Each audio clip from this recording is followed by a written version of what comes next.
In the heart of downtown Toronto lies a grand old building with a weathered facade that rekindles a time more than a century ago, when a few brave souls ventured onto a field of ice and began to play a game at blazing speed, a game called hockey. Now the home of the Hockey Hall of Fame, this stately edifice pays lasting tribute to the builders and players who shaped hockey and made it the great sport it is today. But behind its venerable doors, the Hockey Hall of Fame is an ultra-modern facility with state-of-the-art exhibition zones and high-tech multimedia displays that invite interaction and bring to life the rich and glorious tradition of the game. The journey starts with the Great Moments Zone, which chronicles those heroic feats and events that have galvanized fans throughout hockey's long history. Wondrous moments achieved through courage, passion, sweat, and sacrifice by stars with names that are now legend: Richard, Howe, Esposito, and Orr. The broadcast zone fast forwards into the modern era and explores the enormous impact of television on the game. There's an authentic recreation of a broadcast mobile unit.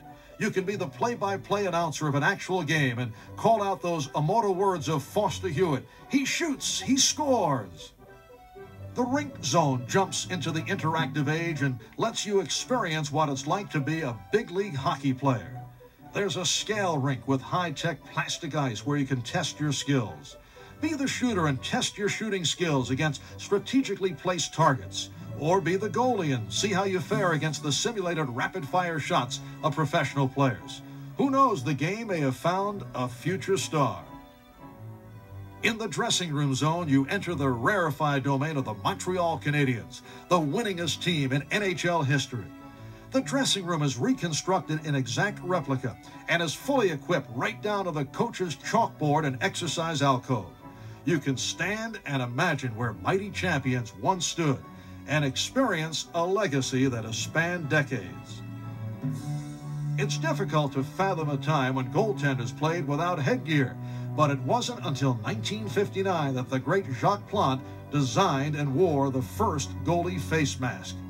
Over the years, goalies came to personalize their masks, and here in the Marquee Zone is a collection worn by some of the more artistically inclined defenders who have stood between the pipes, including Brian Hayward, Gilles Gratton, Ed Belfour, Darren Pang, Don Beaupre, and Alan Bester.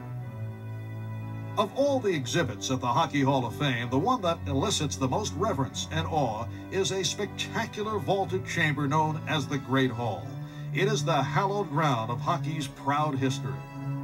Along massive double-glass walls are etched portraits and biographies of the 300 honored members of the Hockey Hall of Fame, a pantheon of heroes that include Moritz, Bailey, Lafleur, and Beliveau.